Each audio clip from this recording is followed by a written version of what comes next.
Welcome to Tomorrow Makers, where we explore how we learn, live, work, and play now and in the future. I'm Summer Beatty. And I'm Carlos Ramos. Thank you for joining us today. It is now, are we going to call this one episode 2 of season 2? Yes. Okay. I think so. All right. Sounds good. We promised last time, and we've actually had some people say, well, we cannot wait to hear, how did vacations go? Oh, I wasn't prepared for this. You had probably the most fun one, so Yeah. let's just do yours. We don't have to do mine at all. My family and I went to France and Switzerland, mostly France. Haven't been out of the country in 15 years. Things are a little different. Wow. Yeah, it was really fun though. It was a great experience. Nice to have my son there and just experience a different culture, some great food, all those fun things. So something you recommend? Oh yeah, international travel. Yes, you've got to do it. For sure. And we've been doing a lot of jobs lately to promote international travel, global studies for our students. Oh my goodness, yeah. And I know a lot of those students, it is their first time out of the country. So that is such a worthwhile experience. So if you're a student listening, go find the posters. But I know we've got, at least 2 or 3 that are going to Dominican Republic for different things like dental. There's a service learning one. I don't forget what the other one might be. I think 5 different initiatives. Yeah, I just saw posters were up in architecture today. So watch out. I'm sure they'll be up if they're not already. And they're going like all over Europe, right? Or is it mostly? I think Italy. We should know this, but you know what? You just there were a lot of posters. There were a lot of different places. So, and if you don't want to even go look for the posters, you can go to pct.edu/global. And that'll take you to... Get the facts. That's right. Don't trust us. But I can say those photos of some of the places in Italy were amazing. Just beautiful coastlines. One looked like it was was Cinque Terre. All the brightly colored buildings right on that coast with the waters, bluest, greenest water. Looked amazing. I definitely had some envy when I was seeing your stuff. Oh, yeah. But anyway, so you're back. We're back. Yes. And we've got our second guest of the season because we spoke with Nate last time, and it was a fantastic conversation. We're seeing lots of great comments around that online. Don't forget to share your thoughts with us at podcast@pct.edu. But who do we have today? We have Mike Allen. He is co-department head of the Welding program. Oh my gosh, this program, if you don't know anything about Penn College and you're in the area, you've probably seen a billboard or something. And it's like everyone says, well, you don't need to feature welding on the billboard, but it's beautiful. Oh, it's the most, the arcs and sparks. I think I said that this morning. Every program doesn't have sparks. I mean, really, what more could you want as a marketer? Yeah, it's the biggest program we have, and it's still not big enough. Like we can't, our facilities aren't big enough to hold everyone who wants to come here. I think that's amazing. Oh, it is. Yeah. Mike has an easy job. He does. Don't tell him we said that. No, actually, I mean, it's really, I think it's a challenge because you've been over to the labs when they're active. I mean, they're open, well before sunrise and then after the evening. Yeah. You've got hundreds of students in there just arcing and sparking, like you said. Yeah, I appreciated hearing how I asked him about how do you make sure the program's relevant? You have this advisory committee, right? And he just kind of laughed at me. And it sounds like the team members there are so proactive in making sure our students have the right equipment, and we're right up to industry standards. And he's so passionate about it. You can just hear that. It totally comes through. And it was like a mid-career shift for him to come in and start teaching, as it is, I think, for a lot of the faculty in that department, as well as others, with nearly like 20 years of experience all over the world, doing welding in traditional form, underwater welding. Some amazing experiences. Oh, yeah. He's such an understated guy. Yes. All right, so you ready to get into it? Absolutely. Okay, here we go. Tomorrow Makers with Mike Allen.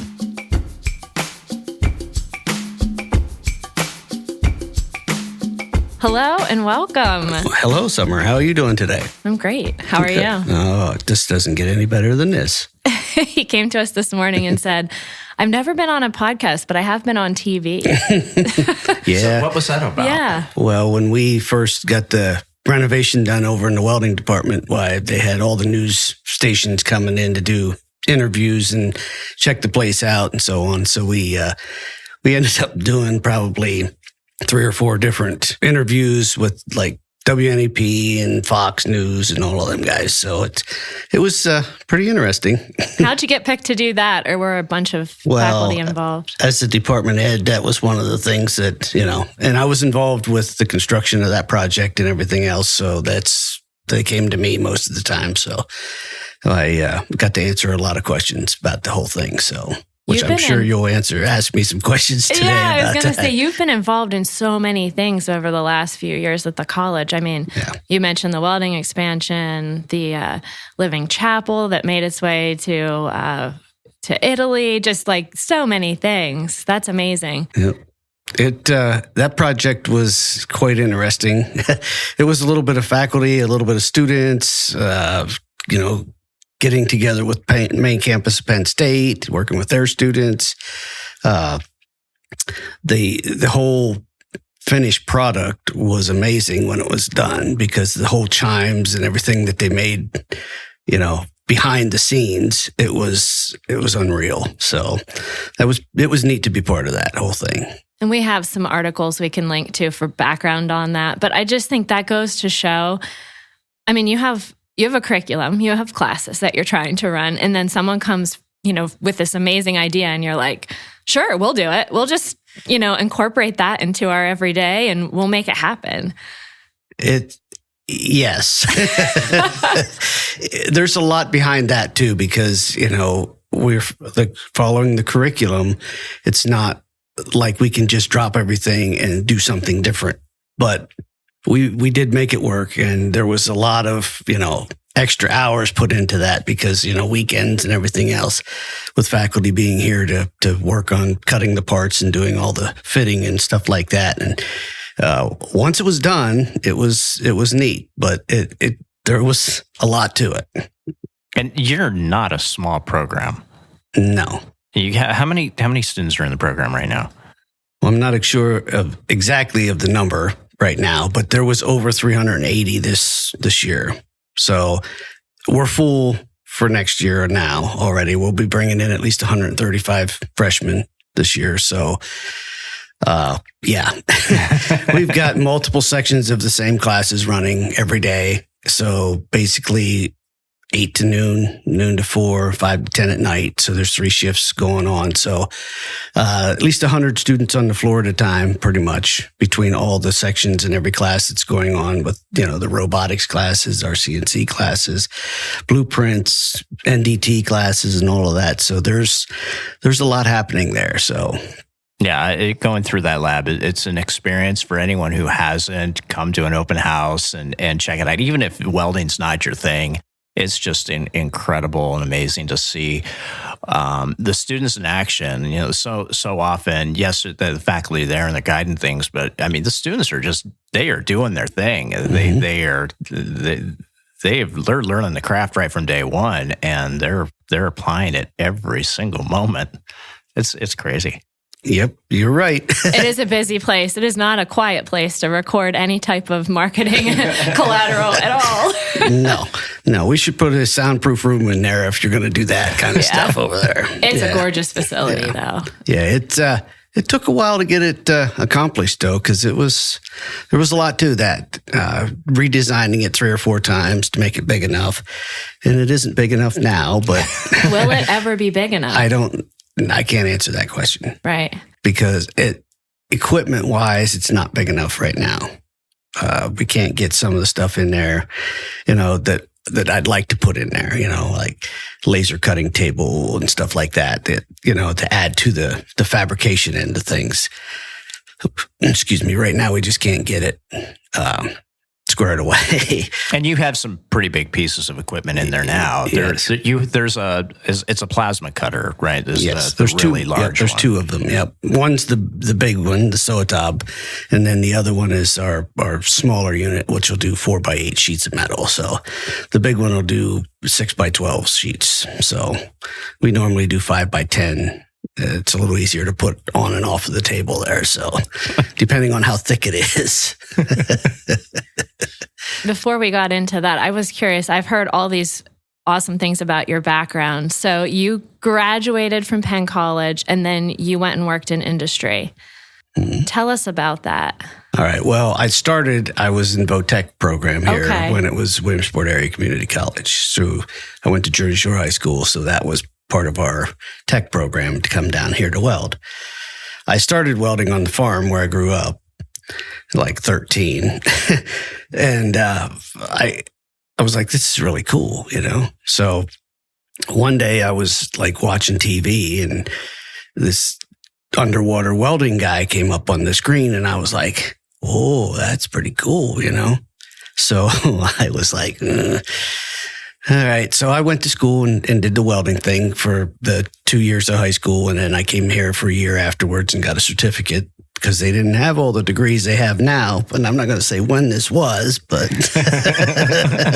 Well, it was Williamsport Area Community College, so before 89. Right. So once I got the certificate, I ended up going out and getting a job with an erection company, building steel buildings and so forth. And then I only worked for them for a little while, but I got into doing boiler installations and repair work and so forth. So once started doing that, there was a lot of travel with that. So it was, you had to go where the jobs were. And that's the norm for this industry, But once I got into that, I met my girlfriend. And then I kept telling her about this underwater welding thing.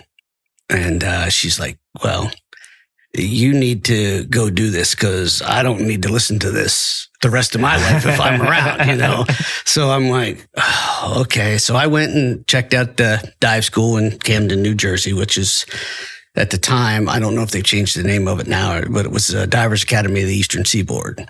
So I went there for like 5 months. That was all the longer the course was.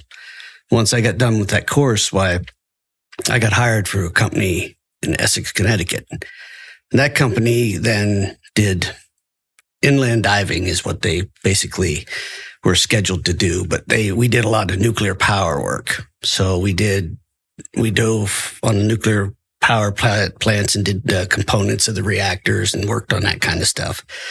That job was the neatest job I've ever had in my life.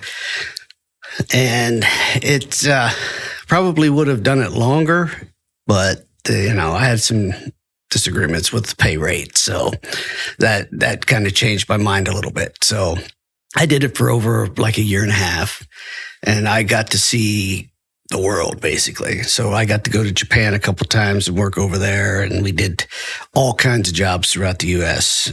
And all the nuclear plants, and we did work on like rivers and lakes and streams and stuff like that. We did stuff in Lake Michigan and so forth. So it was quite the interesting project for the job. It's interesting to hear you talk about that the pay wasn't there for this one particular position, because underwater welders, they make bank, right? I was thinking the same because I feel like there's a little bit of hazard to that. Well, there is, and there's a limit on how long you can do it in most cases. So no later than 35 is probably the oldest that you can be to be in the diving industry as far as getting in the water. The time frame when I was doing all of this was the turnover rate was unreal with all the employees and everything, because they, were going wherever the money was, but the money wasn't that big at the time. So if you did any kind of a certification or something for a different welding process or a different welding position and so forth, you'd get more money. So throughout the year, I did this with this company and I got more money and da-da-da. And well, when it came time for my review and all of that, they said, we can't give you any more money. We'll give you a quarter. I'm like, I don't think that's a good idea. So at that point in time, I was like, it's crazy. I'm not doing this. I can make more money back at home in PA. And I just packed my stuff and said, see ya, and came back here and actually went into the boiler work again where I had worked prior to. And I make more money per hour when I got back here than I was making in the shop up there. But I can't say that I didn't make money when we were on the road diving, because we did. But it was just a matter of the company wasn't satisfying to me. Yeah. You know what I mean?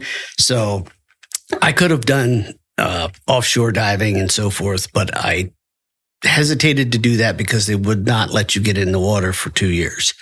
You had to be a tender, which working the top side of things before they let you get in the water. So I was like, I'm not waiting 2 years to jump in the ocean, So it's to me, that seems like so totally reasonable. Well, yes, you want to make sure you're very prepared. Right. And I get that too, but it was like I was young and I was like, I need to do something, But the jobs that we did for that industry were unreal because there was so much. Like we did R&D, we've worked with different companies to actually build equipment that we used underwater and so on and so forth. And that was the neatest part of that whole job too, because it was like, okay, get in the dive tank at the shop and run this handheld plasma cutter. And basically you want to cut through this piece of stainless steel that's 3 inches thick. So we had to design the machine and a torch and everything that would actually cut that. And that was an undertaking because actually Hypertherm, who we use here at the college for plasma cutting machines, are the ones we worked with in the dive company to help design and build these torches and power sources to do the job we had to do. So it was pretty nifty. From when you were in it in terms of the pay rate and the competitiveness of diving is like a construction job. So it's seasonal a lot of the time. So you make the money you make when you can make it, basically. And that's how you do it in construction most of the time also. So you could work 6 months and be off 6 months. And as far as the money goes, I'm sure it's a little bit more per hour now than it was before. But I haven't done it in a while. So, and I haven't really looked to see what the rates are for those guys these days. But I've talked to a couple different students that were looking into doing it.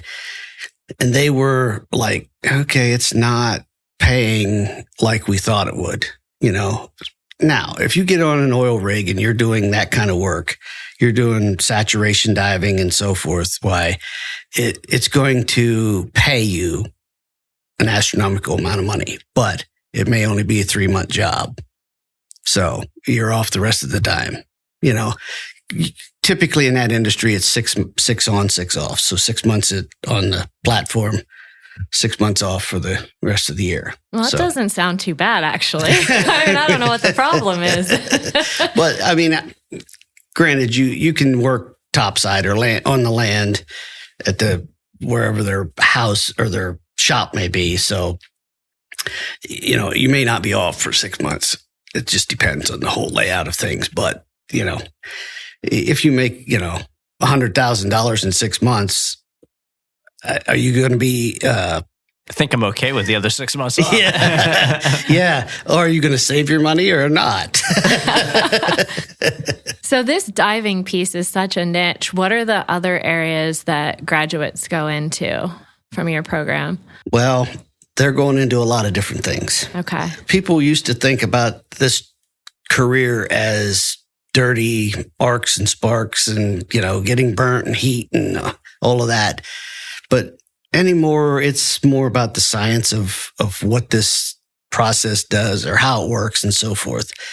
The students that, leave here with a 2-year degree, most of them are about getting out there, making money, and they'll do the welding and do, not to say that they can start their own companies and do their own thing. But the 4-year students are the ones that are actually out there looking for the big money jobs and the industry that they're looking at, manufacturing industry, construction industry, aerospace, nuclear power, and even some of them will do equipment sales. So they'll go to work for Miller or Fronius or ESAB or Lincoln or whoever builds the welding machines and so forth, and they'll be able to sell them. They could help do R&D work with those machines, figure out different waveforms or so on to build the equipment, to make them work better. Automotive industry uses a ton of our students for robotic welding and so on and so forth. So the newest thing that we've been trying to get set up is our whole NDT portion of our program, which that's non-destructive testing, right? Correct. And that's the process that they use to test all the products that were built without destroying them. So you could do an X-ray on them. You could do ultrasonic testing, visual testing, and so on. So there's like 6 major processes in that field that they use to test that kind of stuff. Test like bridges and... Right. Okay. Yeah. Yeah. And then 90% of the stuff in this room was welded at one point in time too. You know what I mean? Yeah. So all of this quality control stuff and so on, that's what they're getting into. And, there's companies like Miller, Lincoln, and I mentioned them before, but like Curtis Wright and John Deere and Caterpillar and so on. Those guys, I know you've heard of them. They've been on campus. So, the students are going there and they're proving themselves, so it's pretty nifty. That's a relatively new program for us, like 2 years, right? For the NDT? Yeah. Yes, it's an associate degree. And basically, when they're done, they have the opportunity to take a written test to get qualified for having done all of their lecture portion of that industry, or that trade. So once they acquire the written portion of it, then they have to still go do like hands-on time. So they have to get real world experience for so many hours before they actually can get the complete certificate or certification for whatever process they're doing. So it could be X-raying, it could be ultrasonic testing, it could be mag particle. There's a lot of different things that they but there's focus points as to what they specialize in. So here again, you got to have a lot of hands-on time to get the certificate or the certification. So, and for perspective, how did that program originate? We have an advisory board, correct? So we've got these industry leaders informing, faculty and staff. What is the next program? What does industry need? Is that how that works? You're laughing. Well, explain. That's how it works in a way, yes. But a lot of it comes for us. It comes from our industry partners or even companies coming to us and saying, hey, we need some people that can do NDT. We need some people that can run robots or whatever it may be. And at that point, we sit down, talk about some things that we could possibly do and how we could add certain aspects to their curriculum and make it work. Most of the time, we've been attending like our trade shows and so on for quite a few years now. And that's where we learn a lot of things because it's, we're out there with them and they're telling us, hey, this is what we need to do and so on and so forth. And by the time we get back here from the show, we've got a million ideas going through our heads, to try to figure out how to do some of this stuff.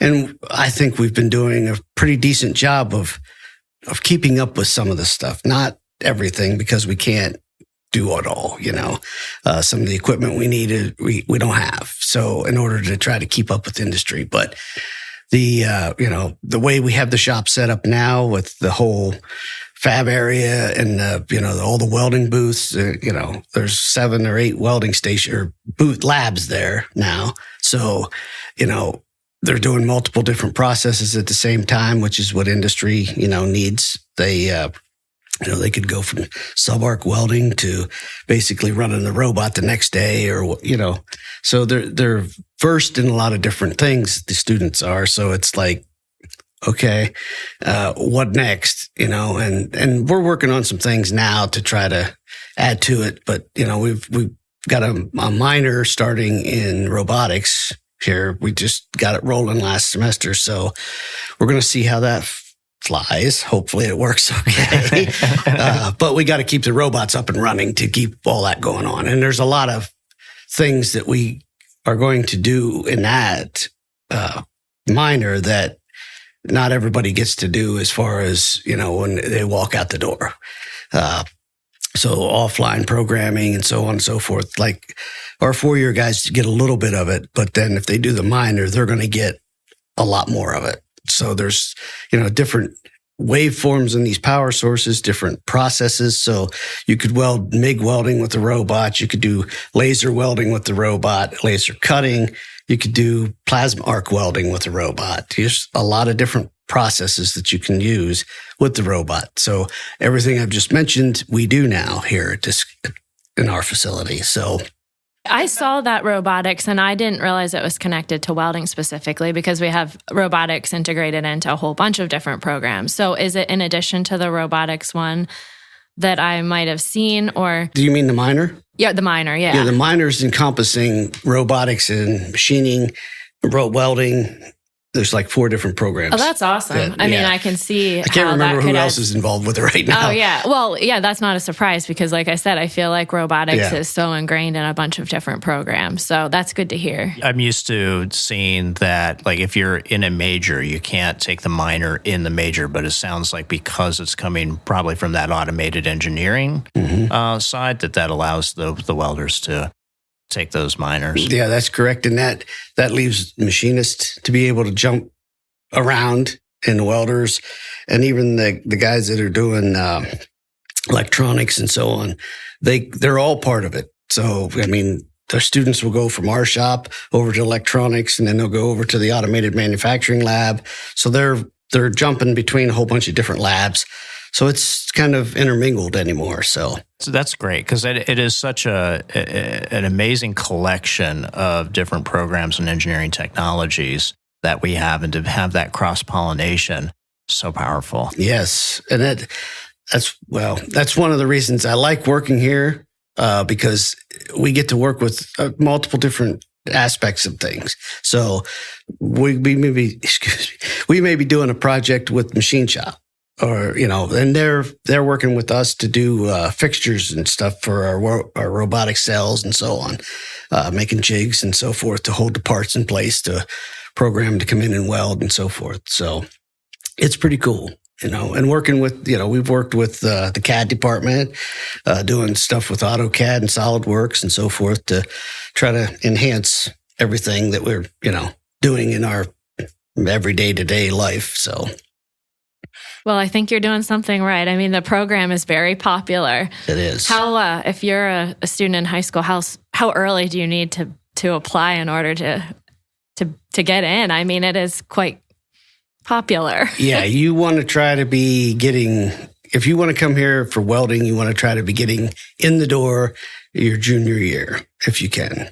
So. But you can't apply until essentially the senior year, or August 1 of your rising year, right? Correct. But get here, check the place out, make sure that's what you want to do, because there's certain things that, if you might like to weld, but I don't want to go through 2 years of sitting here, standing in a booth welding every day, but it's not all about that either. It's, we make it so that you're welding 4 hours a day, typically. And the rest of the time, you're either, going to a math class, doing gen ed stuff and so forth, but you're also doing a blueprint class. You're also doing a non-destructive testing class and other things that are involved in that industry. So it's not all, just standing in a welding booth and doing that, which is what they would do in a high school class or something like that. So in most cases, now some may have some fabrication equipment or something, but not to the extent that we do here. So.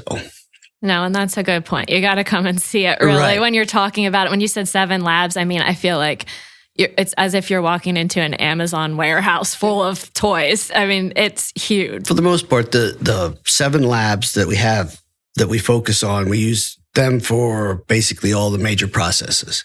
So they're all in the north wall of the welding lab. So there's 18 booths per lab. And typically we try to keep the class size at 15-ish range. But with the enrollment the way it is, sometimes it gets higher than that. But just so we can try to get everybody in and start doing something. Students aren't happy if they're not welding, Yeah, because I just did the quick math on 126 individual booths, right. 380 students over 3 shifts. That means there's students, because I've seen it, there's students in each one of those booths all the time. Right, exactly. And the way it goes is typically, depending on the semester, we have, certain semesters where they'll do TIG welding and MIG welding, and then flux core and stick welding and so on. But we flip flop every 8 weeks. So the student would start out, say, doing MIG welding the first 8 weeks. And then after they get done with the first 8 weeks, they'll go into TIG welding for 8 weeks. So it helps break up the monotony of the same process for 16 weeks total, So once we do the first 8 weeks and the second 8 weeks, the next semester, then they're going into the advanced classes of basically the same processes, but it's a little harder. So like with a MIG welding class, once you do the basic one, you're going into the advanced MIG class second or next. And when you do that, it's not as much about the welding as it is about all the troubleshooting to fix the equipment, how to make things work with the right waveforms, and how, there's different processes out there that they're using now, different waveforms and so on that they're using now to be able to weld an open root with a MIG welder, which when I first started doing this, that was hard to do. An open root is a gap between the two pieces of metal. So it could be a 1/16 of an inch opening or an 1/8 inch opening or 3/32, but in that opening, there's nothing there. So you have to actually fuse the two pieces of metal together using whatever process, obviously. But with the MIG welding process, there's different waveforms now that they're using with, like, they call it STT, RMD, and so on, that basically are set up and designed to be able to use that process to weld that open root without, like, before the wire would shoot through the hole and through the gap, and then we'd have little porcupine needles sticking out the backside, and it was very hard to do.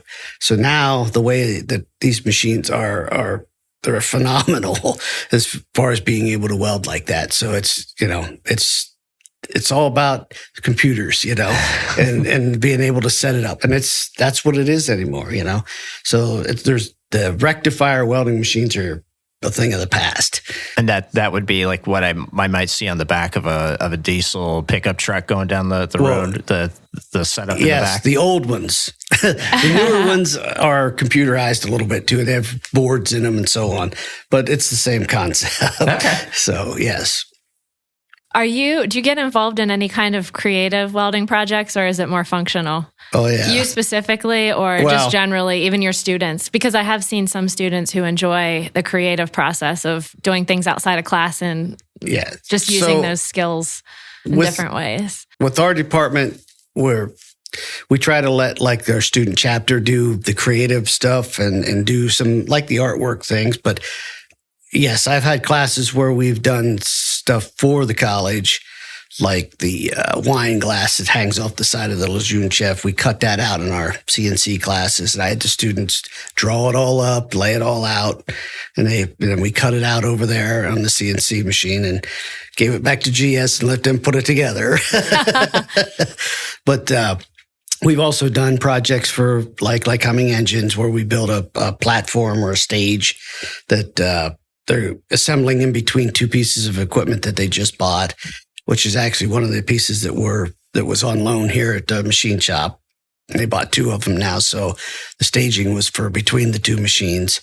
That was all out of aluminum, so the students got to build that from top to bottom. Yeah, how does that work? That sounds like a good problem-solving example of... They sent us the prints, and basically it was just like in industry. The prints needed revised. Everything was just like it would be when you go out and get a job, because, they had issues with getting certain parts. Then they over-designed things, and then they had to change it, and so on and so forth. But it all fell into these blueprint classes very nicely, because they were like, "Oh my God, this is crazy. Why do we got to, do all this and that?" I said, "This is the way it is. Okay. You're going to get a set of prints in the real world, and they may not be what you need, right? And you may know that, okay, if you go over here and put a pipe in that corner of that room, that it's going to run into the ductwork that's above the ceiling. And how do you fix that?" Well, that's where they're saying the pipes needs to be. So somebody's got to revise something, right? So, and that's what that whole project was like. So it worked out well I had 3 sections of classes working on it. So it was at least 16 people at a time. So, and that's great real world experience. So if somebody's a recent graduate and they don't, have that job experience to put on their resume, they can say, well, here's something I worked on, and, it simulates that to a degree. Yep, that's what we try to do, is simulate what's going on out there. Students, sometimes they don't get it until they've actually do an internship or something. And when they go out in the summer and get an internship or a job, and they come back in the fall, they're like, "Oh my gosh, I guess I need to listen to you now." Imagine that, right? So it's like, yeah. And one guy says to me, because I typically do a fire pit project in our advanced blueprint class, and I make them actually lay all the stuff out on the floor with soapstone. They draw it, and then when they roll the parts that they need for the actual fire pit, they have to match the drawing that they made on the floor. And the one kid's like, "I don't know why we have to do this. Da, da, da. If we measure across here and it's 32 inches, that's what we need it to be." I said, "Yeah, but you actually have to cut this thing off and make it on an angle and make it match the other parts and so on." Well, like, "Oh, okay." So the kid came back from his internship and he says, "I started drawing stuff on the floor at work this summer." I was like, "Did it work for you?" "Oh, yeah." He says, "It worked really well." I said, "Okay." That's great instant gratification for you. Yep. Are internships required? I know a lot of students get them, and we see the internships are required for graduation for the 4-year students. So the 2-year students are not required to do one, but it's recommended if they get the opportunity to be able to work over the summer to do it. So, and they're often paid. Correct. Yeah. Most of them won't do it if they're not paid anymore. So, yeah. Does the school assist with fitting students to internships, or they need to do a little legwork on their own?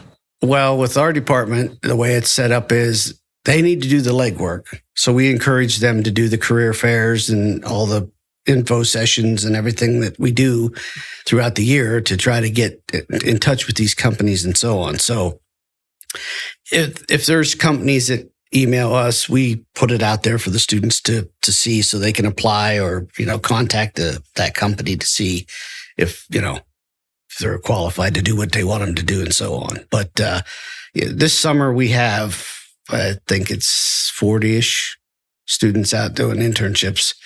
So there's basically 2 sections of classes going on this summer with the internship stuff. So it's quite gratifying to me when they come back and they say, "Hey, I learned something this summer. I realize why you're telling us this stuff now."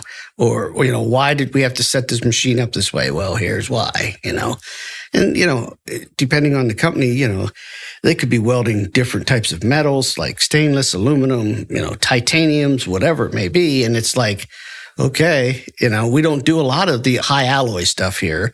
It's just because it's too expensive, for one thing. But they get the opportunity to mess around with it when they get there and do an internship or a job for the summer and so on. So if they can TIG weld or stick weld, most of the time they get thrown on any kind of project that they can throughout the summer. So now, how often will those internships lead to full-time employment? Just about every time, if the student wants it. So, and that's another thing with an internship. The student gets to see if there's something they like or not. So, they may go do an internship at Auto Kineton and run robots all summer and program and figure out troubleshooting and so on. Some guys don't like that, or some students don't like that. So it's, okay, I don't want to do that now. So I'm going to find something else to do. Maybe I'll get into sales or get into doing R&D or something like that, But it's one of those things where the student has to like it, obviously, when they're done. So if not, what's the point, I guess, So. Now, what was that? Was it a company or organization? Auto Kineton. They're a automotive company that produces like parts for cars and trucks and so on. So, and they have multiple different facilities throughout the country. So I think we have 2 or 3 at least at that facility this year. So, and I'm not sure which plants they're at, but they're in Tennessee, they're in Michigan, they're around. So, yeah, I mean, it sounds like, by the way you framed it, the ball's really in the students' court, right? Yes. Like they have opportunities for multiple jobs. It's not like, they're just taking what they can get. They have the luxury of testing things out and see what they'd like to do. Right. And I always tell them, you are the one that has to go find this internship, because you got to go through the hiring process, and it's a great learning experience for them. So some of these interviews that these companies do, it just blows these guys' minds, because they're like, why are they asking me all these questions like this? And we're like, because that's what they're supposed to be doing, So it's like, okay. But, and like I said, when they're done with it and they come back, it's a totally different person in most cases, because they're like, wow, I didn't realize we could do, all of these different processes with this robot or whatever it may be. I got to run an electron beam welder this summer, that's really cool, and So and us having one helps that industry also too. So. Yeah, students have said that it's nice, or graduates rather, when they do go into industry, they've had exposure to so many different pieces of equipment and processes that when they get there, they feel like, they're confident and they can kind of do whatever is called on them. Yeah. And an electron beam welder, that's not like just in every, corner school here, right? No. I think, as far as I know, we're the only educational facility in the country that has one of these. And that makes us unique in that aspect. But like I would say probably 8-9 years ago, all of a sudden I started getting all these emails from these companies about electron beam welding. And I was like, okay. And I wasn't that familiar with it at that point in time either. So what we did was did a little research, and we kind of added some of that theoretical side of that into some of these classes we have.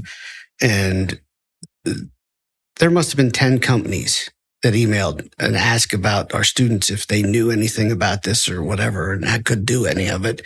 And I'm like, no, we can talk about it a little bit, but other than that, and it's a lot like laser welding in a way, but it's just a different process.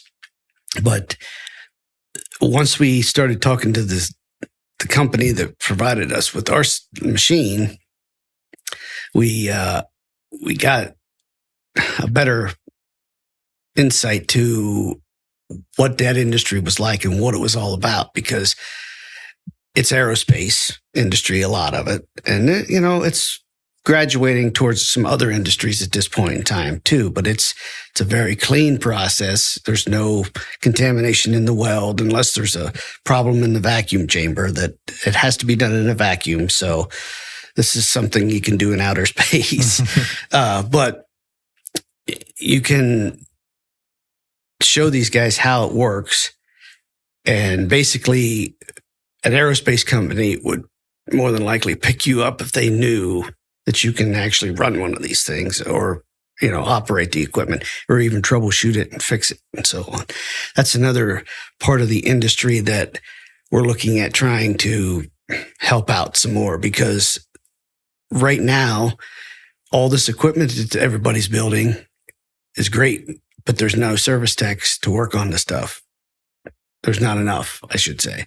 So companies like, Trump, Amada, all these big name companies that build fabrication equipment, or even the electron beam equipment and so on and so forth, there's not enough industry technicians to be able to work on that kind of stuff. So here again, working with our electrical department, we're working at mechatronics and trying to help build that a little bit with our partnership with the Fabricators and Manufacturers Association. We're trying to help build some relationships there to get our students more jobs out there and so on and so forth. But, we can't fill them all. So we're probably biased. We think Penn College is the best thing, right? But what is, from your perspective, when you see students' parents come for open house, what is drawing students to the welding program at Penn College?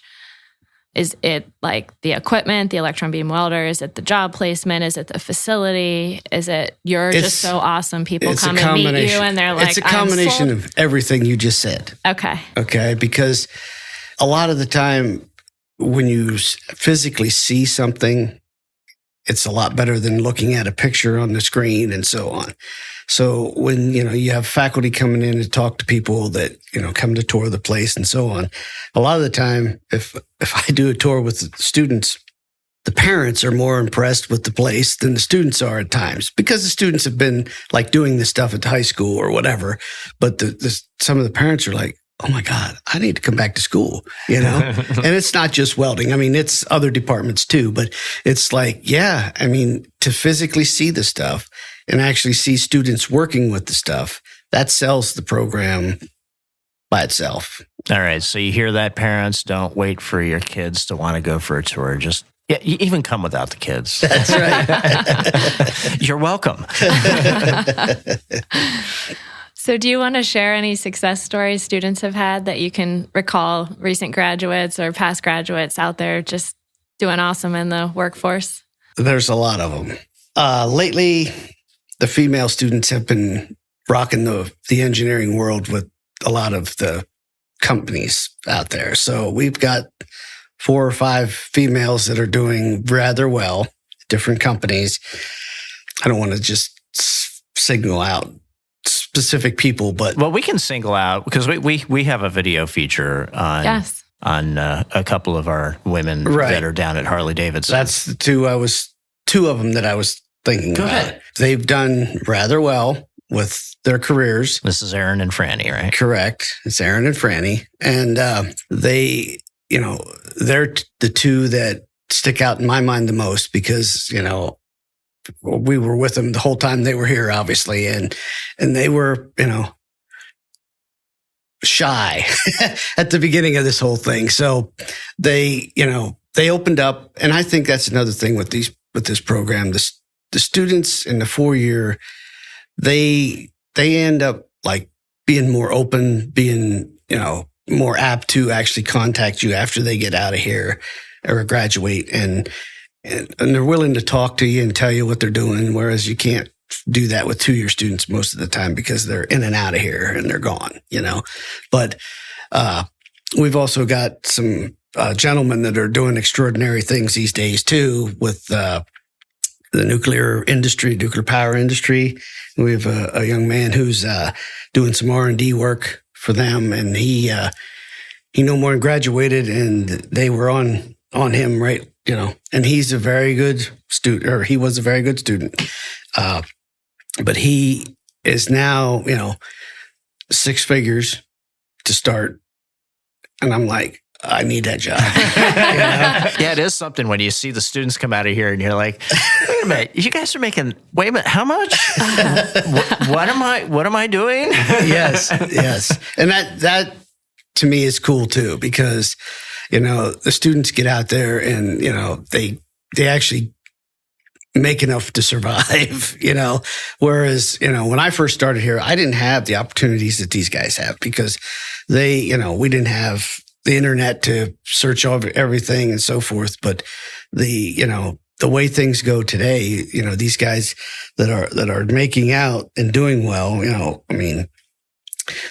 this one student would not have been able to go to Los Alamos National Laboratories and go to work without being here and actually going to the career fairs and talking to these guys, you know what I mean? And that to me is awesome,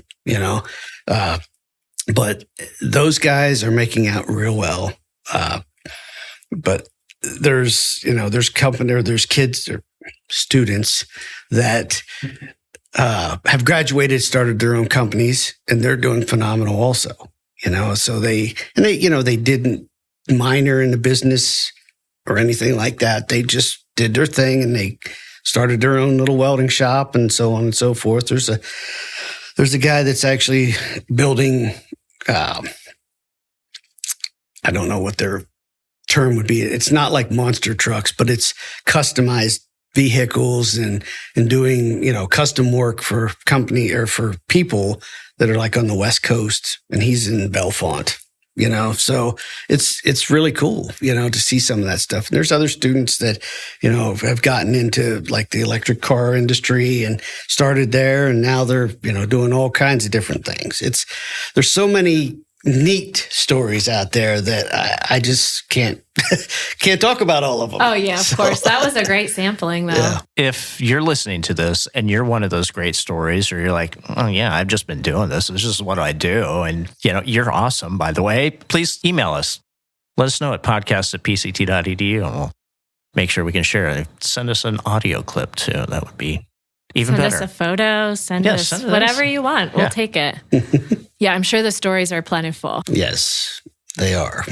One thing I thought was really cool, and I don't think it's a recent thing, but, knowing that there's this technical trade of welding, and those students in the program are in SGA, in our Student Government Association. A couple of them, I think Franny was a commencement speaker. Other students have been commencement speakers from welding. And it's like they're involved in all of these other things that almost give you that, business-esque background where, it's not just they're going and they're welding and, it's one-sided. They're getting that full college experience and they're really involved across campus. That's very true. And there's now starting to be a lot more students that are in sports also. Oh, good point. Yeah. Doing pretty cool things also. It's like it can be troublesome scheduling things around certain things like that, and they managed to do it. The female enrollment in our department or our school is, pretty big these days.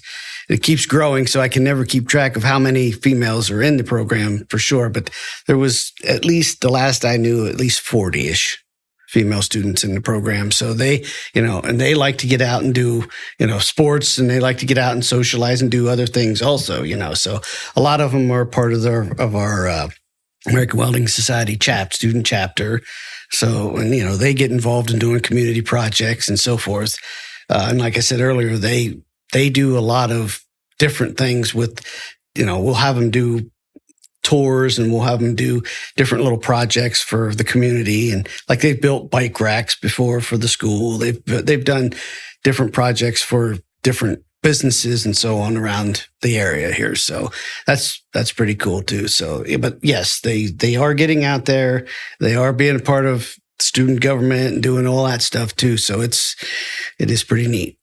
I like to hear that your female numbers are up because I think that's probably grown even just since Erin's been here that we talked about earlier. So it's just those others in the past showing their story, telling their story like Erin did. Hopefully that inspired more women to think, oh, I can do this. I'm not going to be the only female in the welding lab.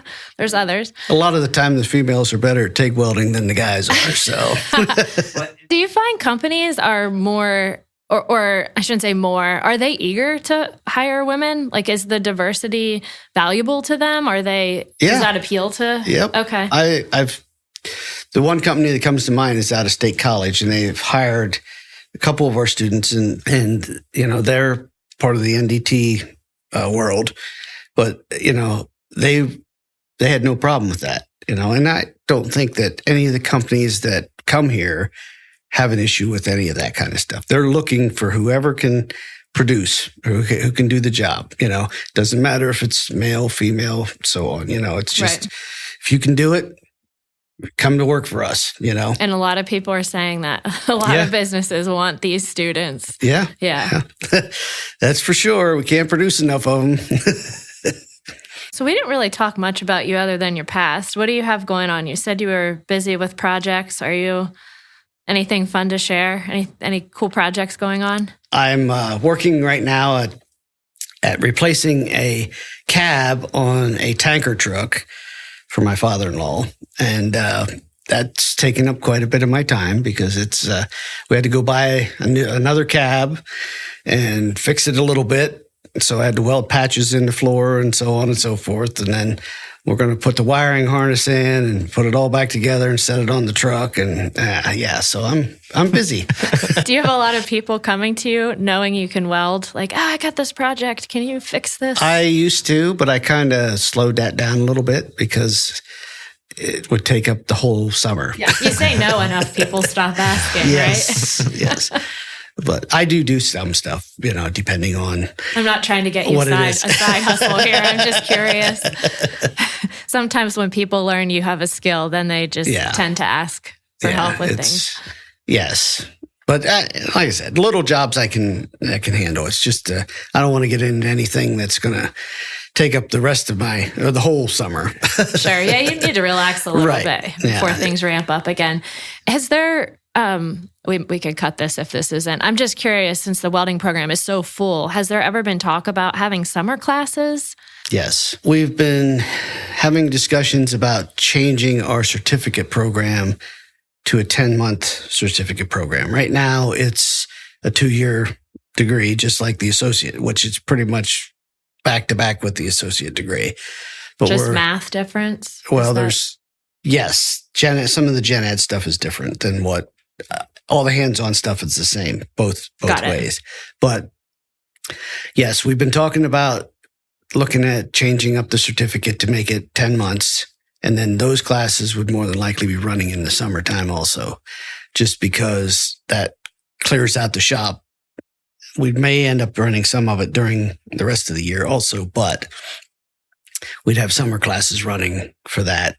We do all kinds of summer camps and everything else right now out over there in that welding shop. And, we've been doing some trainings for CTE instructors and so on and so forth. So, that takes up some time in the summer time also. So it's nice to share those resources. And I love that we bring those middle school students and the high school students in for camps and let them see what's happening here too. Yep. The camps are a great opportunity if you are in high school and considering coming to Penn College, because you can come and you can spend the night, live in the dorms, pretend you're a real student for a short period of time, go to class, eat in our dining halls, do all the fun stuff.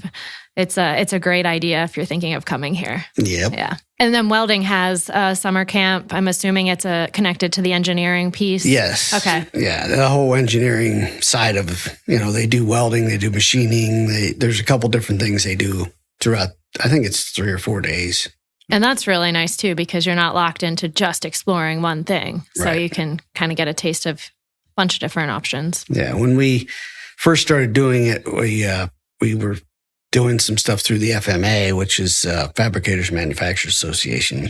It's called Nuts and Bolts and Thingamajigs. So they help sponsor camps and so on. And that's how we started doing a lot of it. But they had done an engineering camp prior to that too, but we got involved with those guys, and then they, started giving some funding to do some stuff with it and so on. So it's grown from there. So aside from the summer camps, which, you're going to have a limited number of seats to be able to participate in, there's a little bit more of a time investment for that. What else could a high school student or middle school student be thinking about to prepare to determine if this is a career path for them, an educational path for them?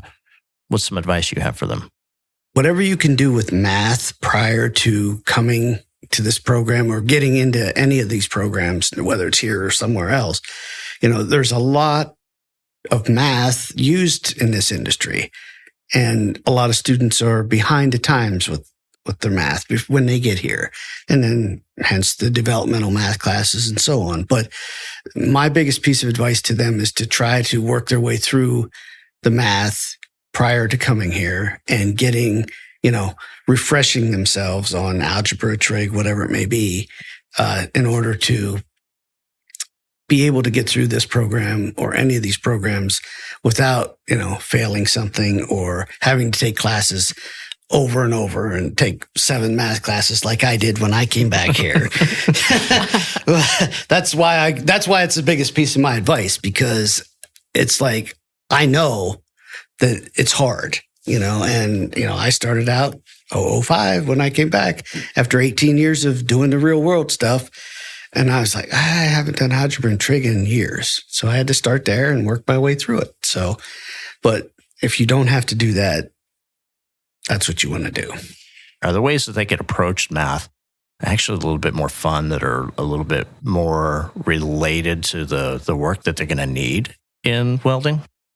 Let's just say, for instance, if a student's messing around with AutoCAD or SolidWorks or any of those CAD programs, those programs will actually do the math for you.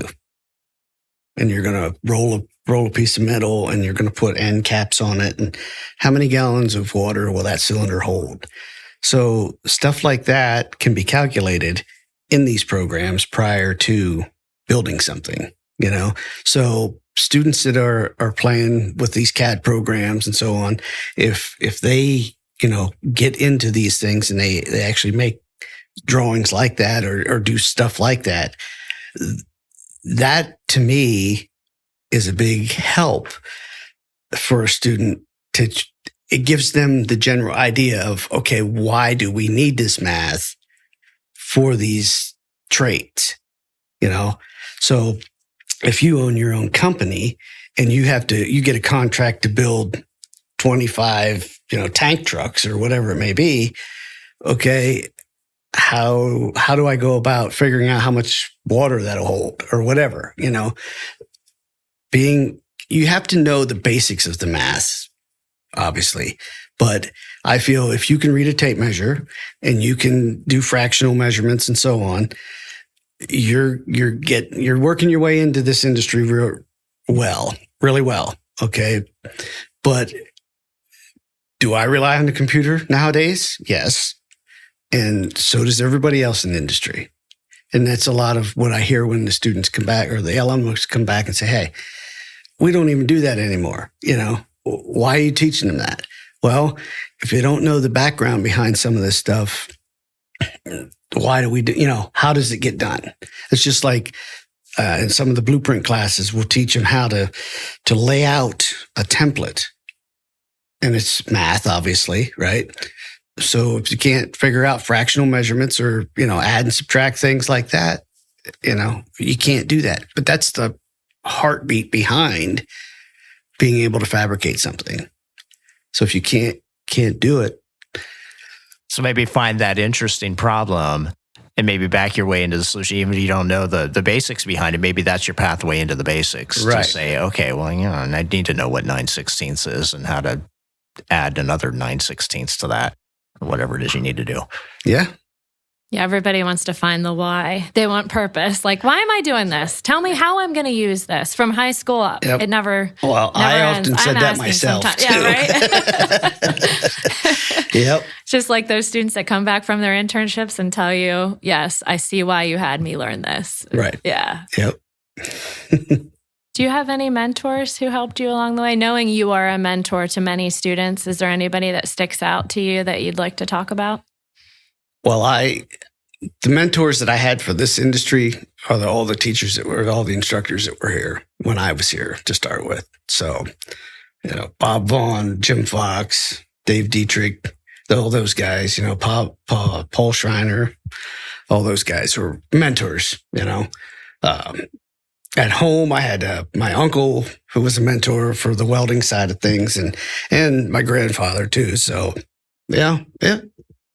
I learned a lot about a lot of things on a farm, so you can weld, you can fix engines, you can do all this stuff, so that's what my background was growing up. So, yeah. And did the impact of those individuals influence you in any way to move from industry into teaching? Well, when I was in the pipe fitters union, I got laid off. So the idea was for me to come back and get my associate degree so that I could go and actually teach welding classes at the union hall and that kind of stuff. So I started that. Of course, I'd been laid off for a year. And when I came here, obviously I knew everybody that was teaching here, and they started saying, hey, you need to teach part-time. I'm like, I don't know if I'm the right guy for that, So they're like, yeah, we'll give you an automotive welding class where you just teach MIG welding and spot welding and stuff. I was like, okay. So it was a pre-canned class. The curriculum was all ready to go. And so I did it. And I was like, hey, this isn't too bad. I don't mind messing around with the students doing this kind of stuff. And the next semester, Mr. Now comes to me and he goes, hey, he says, we're going to have you teach an actual welding class for the TIG welding because it was one of my favorite processes. I'm like, okay. So I got into teaching that way. And as I'm going, they're prodding me, they're pushing me to do the 4-year degree and this and that. By the time you're done with the 4-year degree, he says, we're going to have some retirements coming up. I'm like, okay. So I ended up doing the 4-year. I got hired right after I got my associate degree basically finished. And then I worked my way through the 4-year. And I've been doing this, 17 years now. So the basic reason was for me to get into this industry was the fact that I wasn't on the road anymore. And I had the kids that I could be with and so on at home. And the wife was much happier too. So that matters. So yeah. So that was how I ended up coming into the industry as far as teaching goes. So. Oh, that's nice. They saw something in you from a very early. Yeah. I guess. Period. I don't know if it was good or bad. But yeah. So anyhow, I ended up teaching all the TIG welding classes. Well, not all of them, but TIG and stick welding, and most of those classes is what I ended up teaching to start with. So now I'm doing blueprint classes and CNC classes and fabrication and everything else. So I don't teach the welding classes so much anymore, but I may go back to that. We'll see. Keep your options open. That's right. Yeah. Did you have any parting takeaways for us? Anything you'd like for our listeners to? Well, I'd like to say to the students or the alums to work hard and prove yourself to whoever you're working with, and then just take time to relax and enjoy your life. That's a good advice. Thank you so much for being with us today. We really appreciate it. I enjoyed being here. It was very fun. Thank you for having me. Thanks, Mike. Absolutely. Yep. Thanks for hanging out with us today. Don't forget to rate, review, and subscribe wherever you listen to your podcasts. Check out our show notes for bookmarks to your favorite sections and links to resources that we mentioned in today's episode. You can also find past episodes and see what's on deck for upcoming ones at pct.edu/podcast. And of course, we are open to your thoughts, ideas, and suggestions, so send those over at podcast@pct.edu. It's been real. Catch you next time.